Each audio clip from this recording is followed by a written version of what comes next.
Assalamualaikum warahmatullahi wabarakatuh. Welcome back to KPI Idea Perenduan.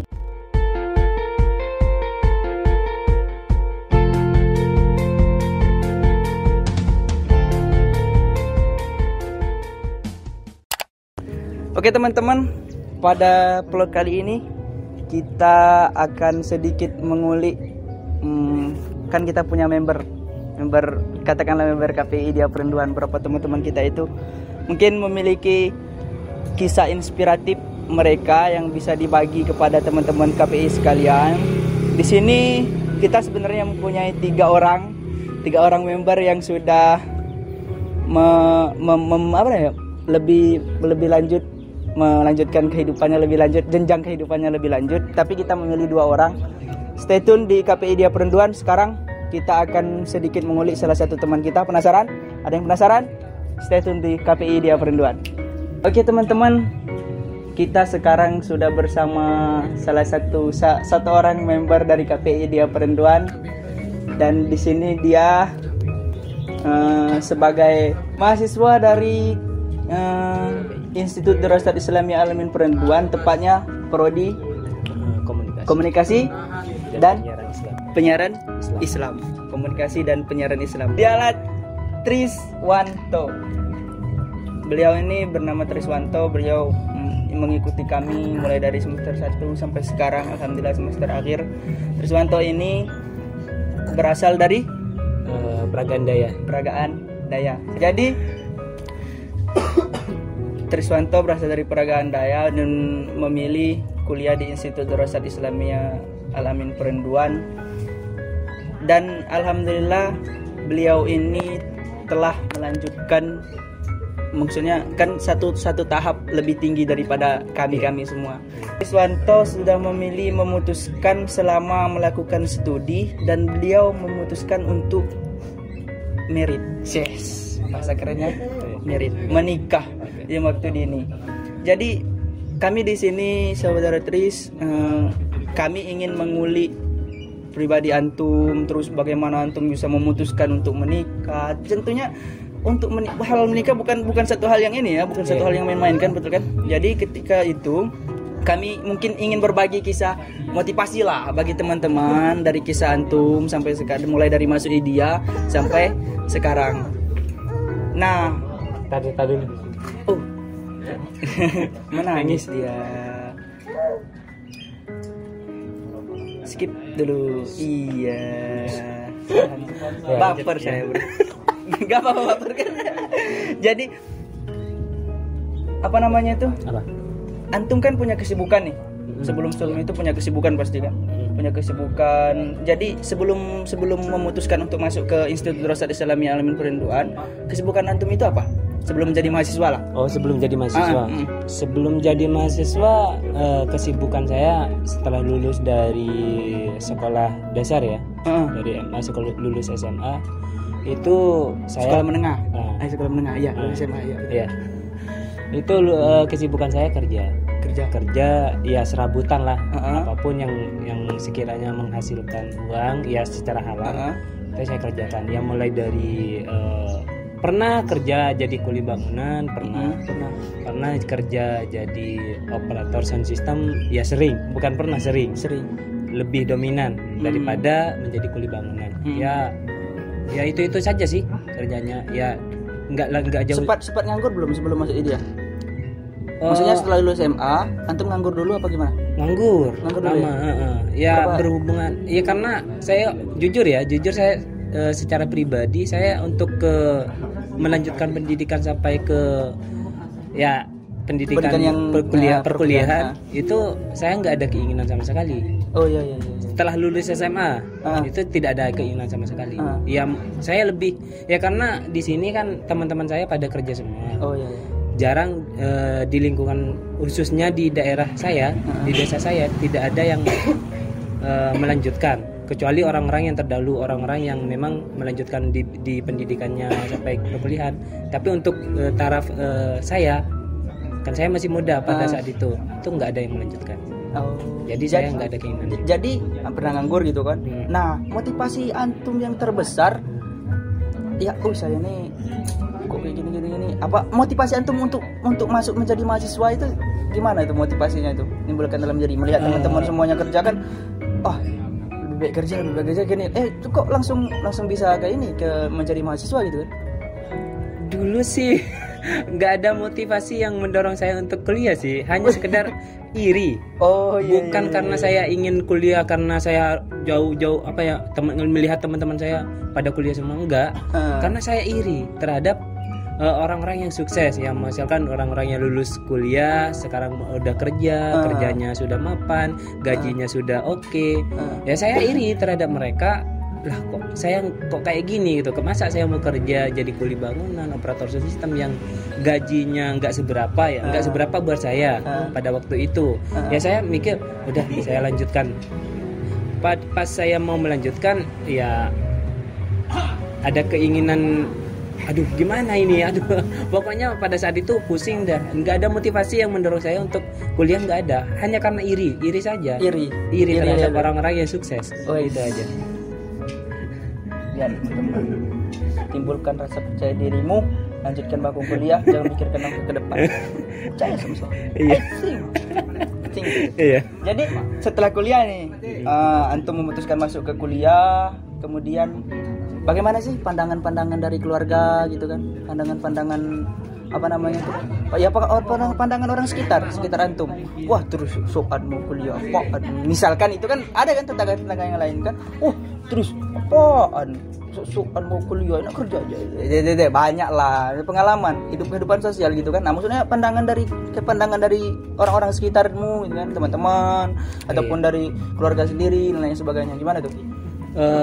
Kalau dari orang tua ya, kita mulai dari orang tua itu sangat mendukung untuk saya itu melanjutkan perkuliahan.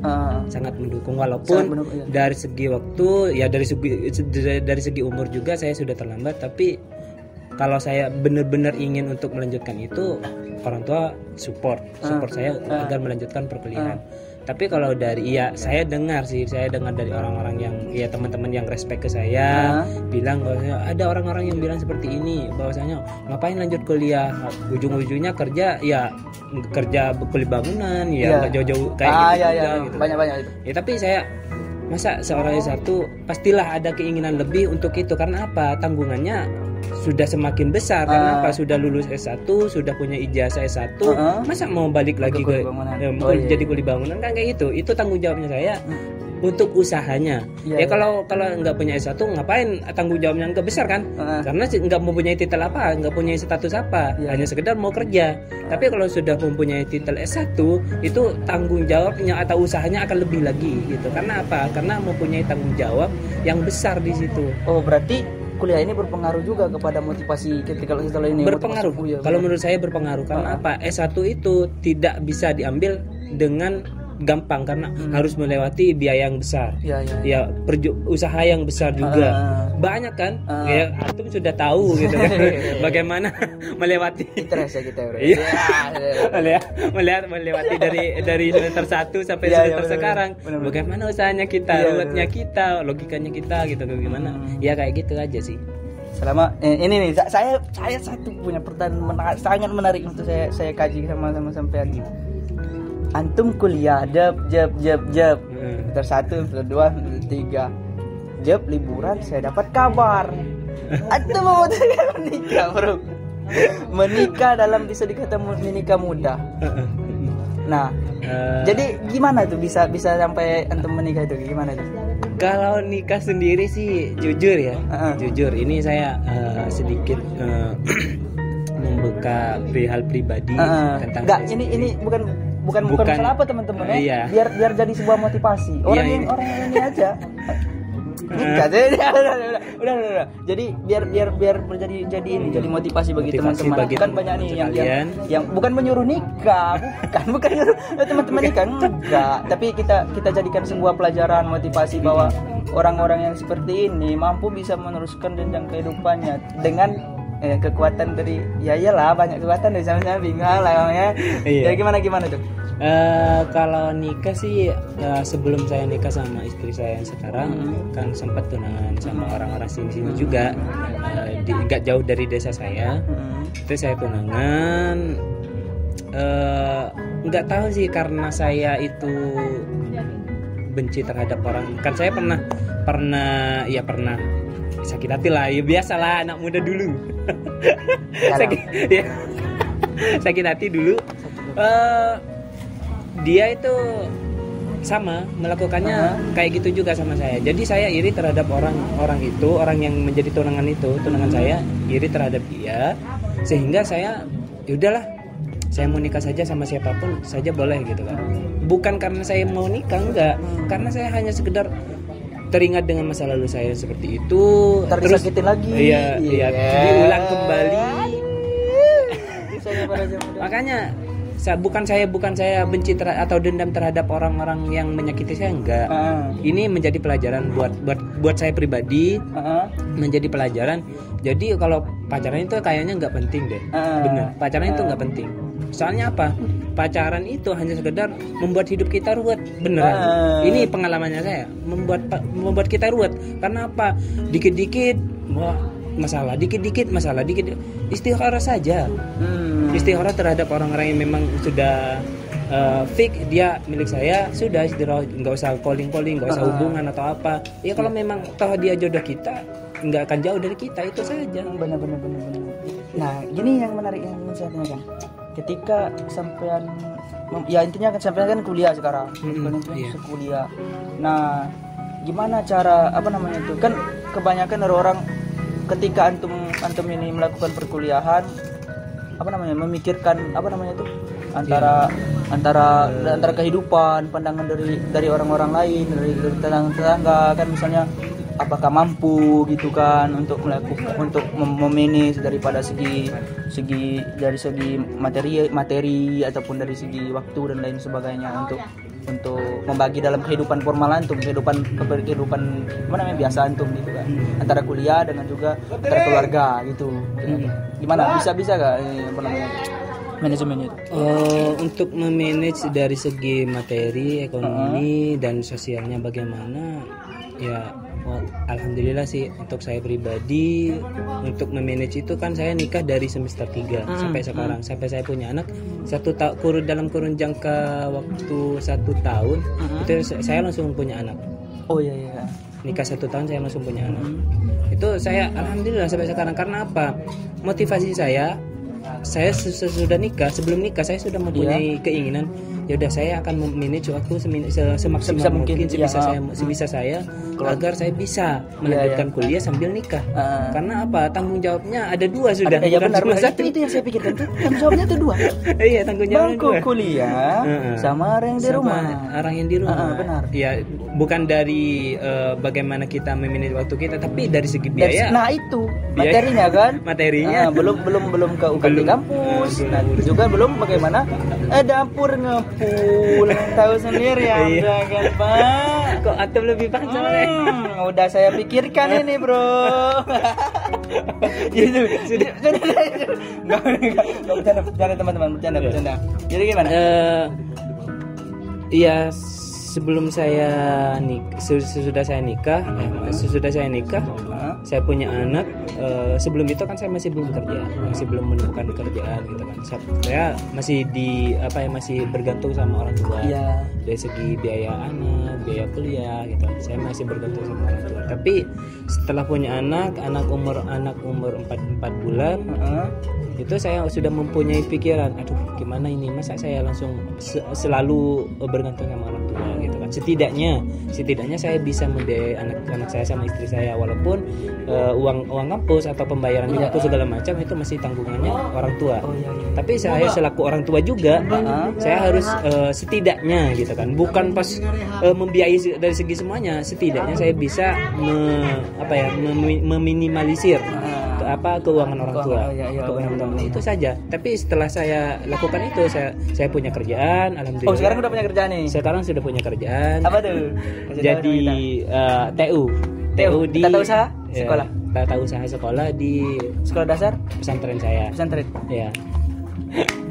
I like this, brother. Alhamdulillah sih. Ya, sambil lalu saya kerja sampingan, ya mulai dari kan musimnya sekarang menanam bawang di sini.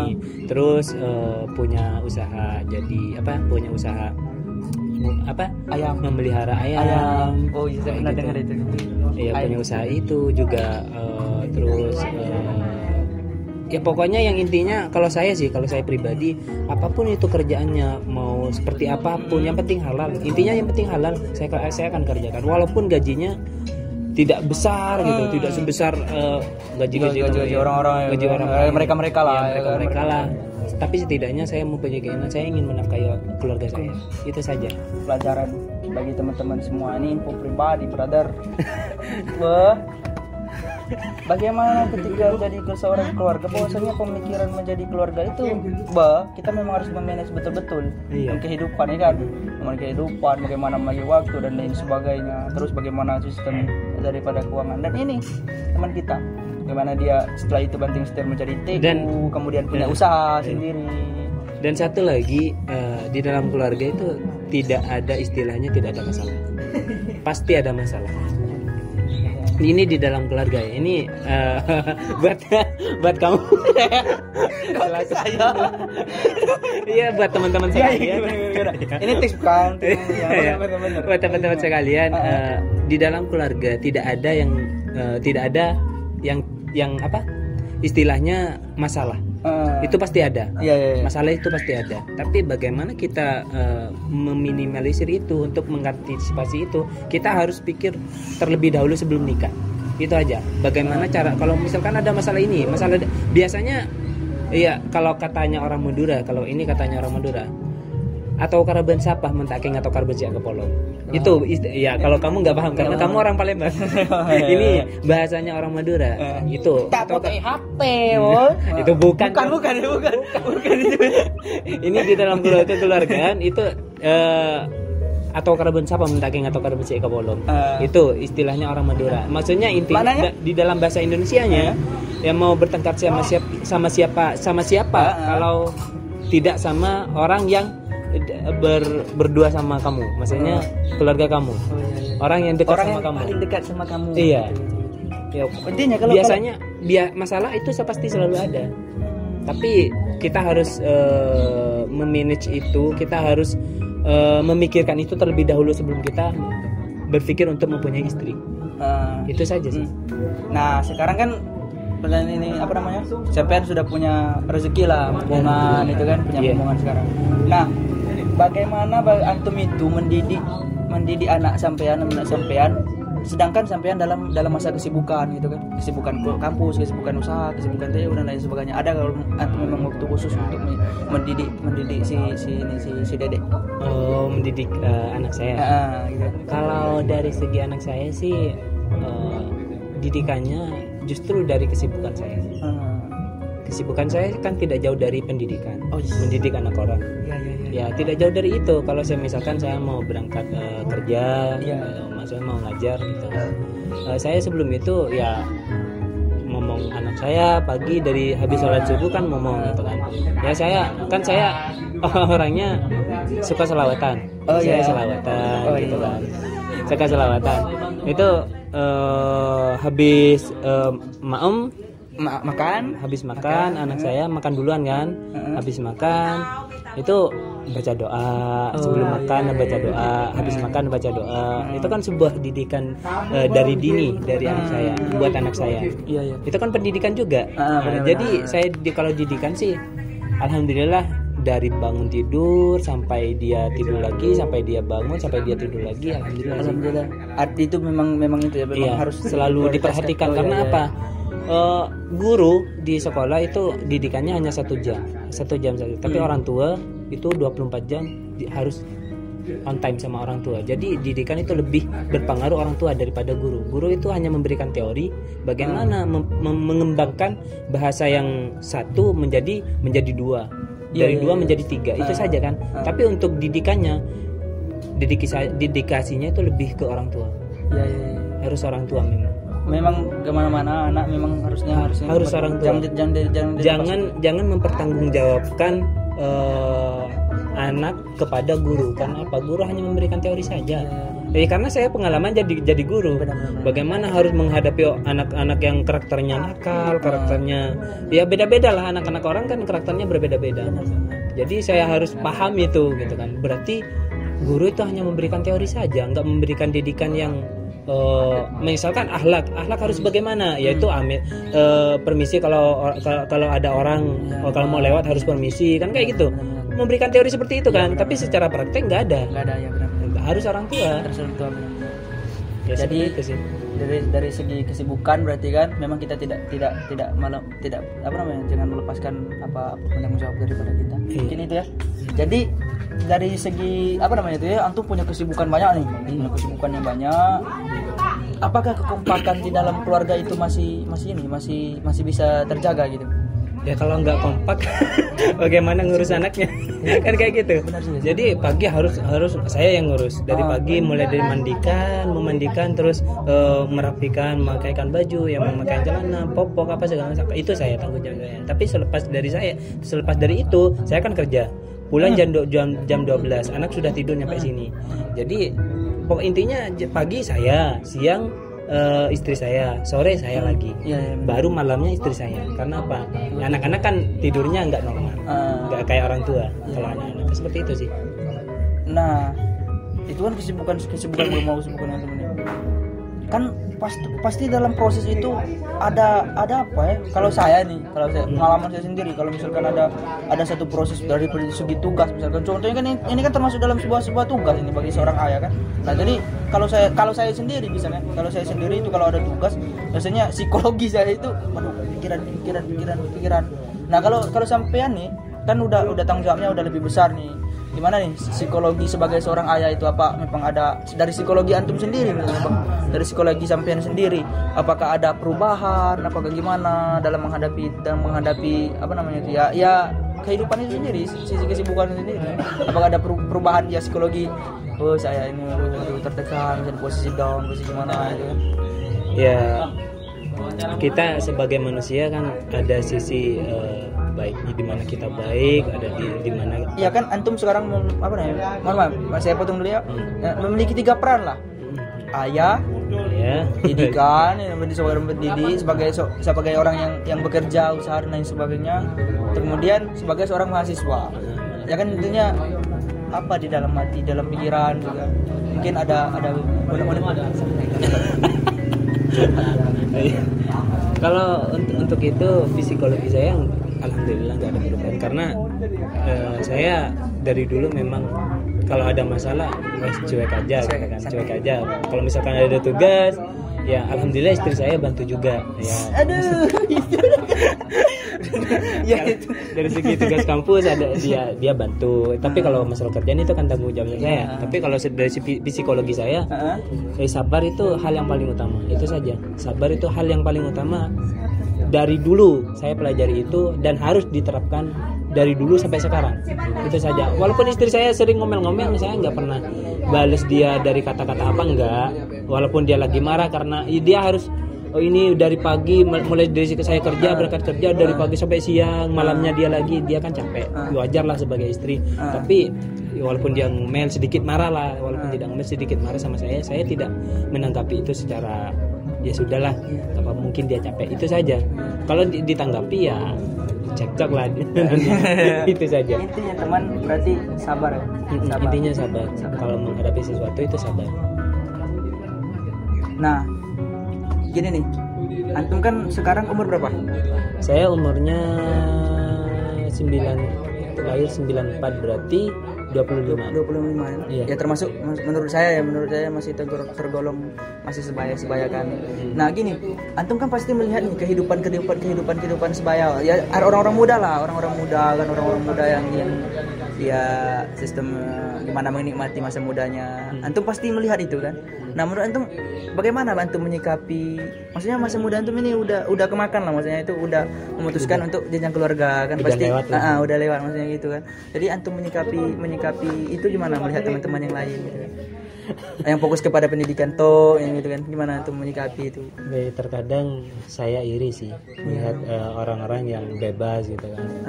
Dari segi sosialnya mereka ya ngumpul sama teman-teman. Bukan saya tidak bisa ngumpul, tapi saya harus sadar diri di mana saya harus memposisikan sesuatu pada tempatnya. Itu saja. Terzolim kalau nggak menempatkan sesuatu pada tempatnya.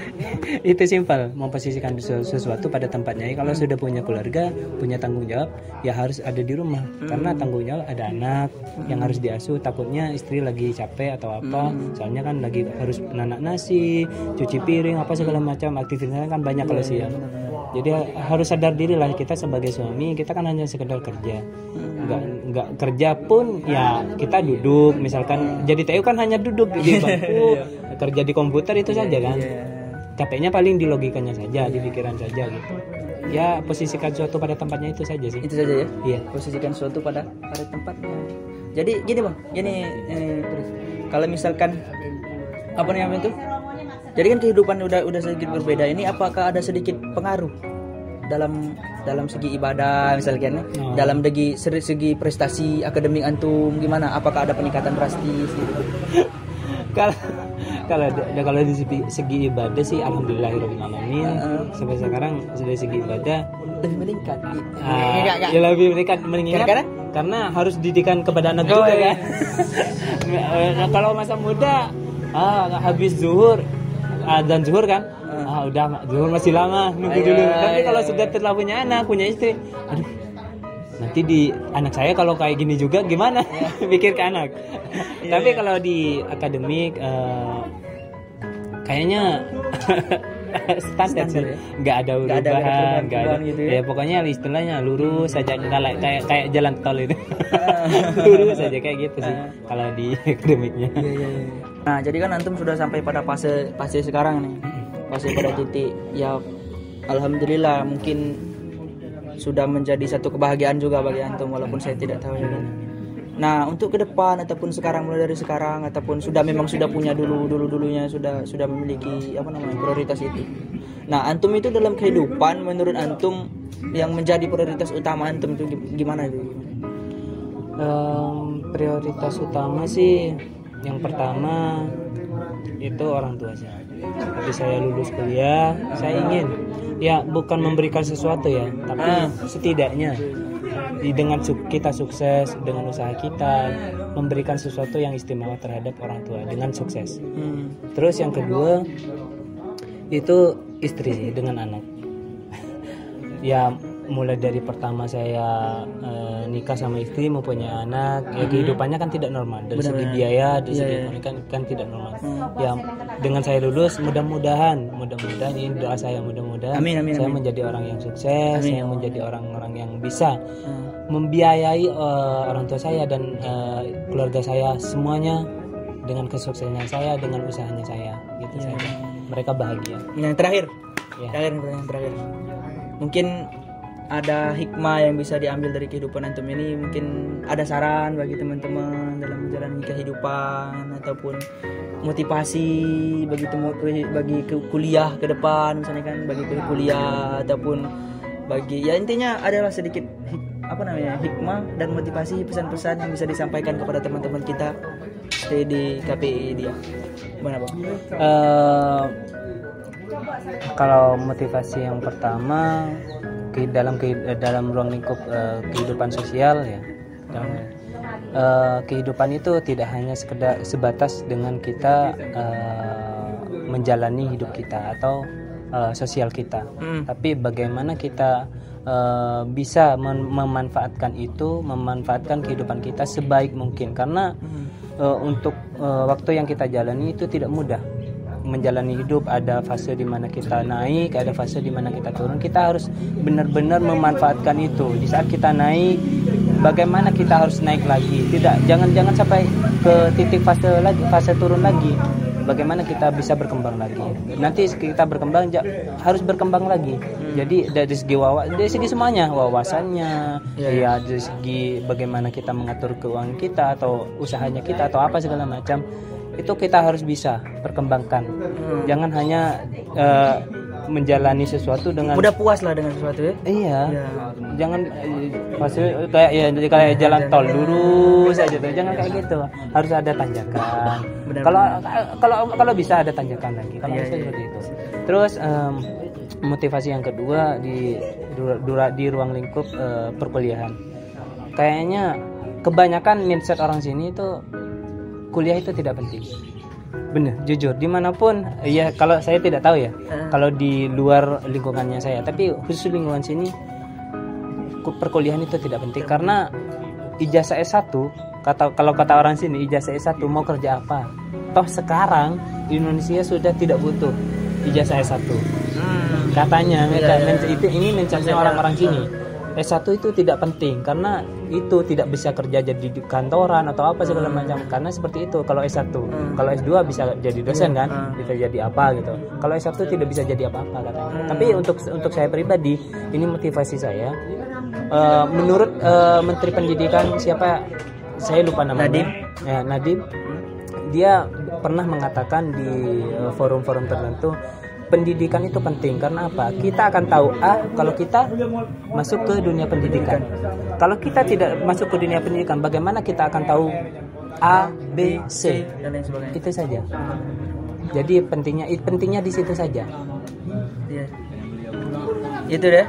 Jadi pertama bagaimana cara menjalani kehidupan, kita harus memang berkembang dan sebagainya. Yang kedua, di dunia pendidikan jangan pernah menganggap pendidikan itu remeh. Tentu juga akan berpengaruh dalam kehidupan kita, bagaimana cara kita mendidik anak dan lain sebagainya. Terima kasih Bang Tris telah memberikan kami kesempatan untuk main-main ke sini. Walaupun dalam begini kan kita gak pernah berjumpa di kampus, jarang berjumpa di kampus. Jadi terima kasih banyak atas waktunya. Itulah teman-teman pembicaraan saya bersama salah satu member dari KPI Idea Perenduan. Beliau semester 7. Kemudian beliau telah menempuh pendidikan dari semester 1 sampai semester 7 sekarang, asal Peragaan Daya. Kemudian ini merupakan salah satu pembelajaran bagi teman-teman yang mungkin bisa diambil nih. Yang mungkin bisa ambil, beliau saja yang memutuskan untuk melanjutkan kehidupannya ke jenjang yang lebih tinggi pada semester 3, mampu menyelesaikan pendidikannya sampai ke titik semester 7 sekarang. Ini mungkin bisa menjadi pelajaran bagi teman-teman yang masih bergantung kepada orang lain, kepada keluarga dan lain sebagainya, masih malas kuliah dan lain sebagainya, masih tidak ingin melakukan perkuliahan, jarang masuk kelas dan lain sebagainya. Beliau saja sudah memiliki tanggung jawab tapi masih menyelesaikan studinya sampai sekarang, masih sampai tugas akhir. Ini semoga bisa menjadi sebuah pelajaran yang berarti bagi teman-teman, bagi penonton setia dari KPI Idea Perenduan. Terima kasih, berjumpa lagi di kami di kisah selanjutnya. Ada yang penasaran di kisah selanjutnya? Stay tune terus di KPI Idea Perenduan. Akhirul kalam dari kami. Assalamualaikum warahmatullahi wabarakatuh.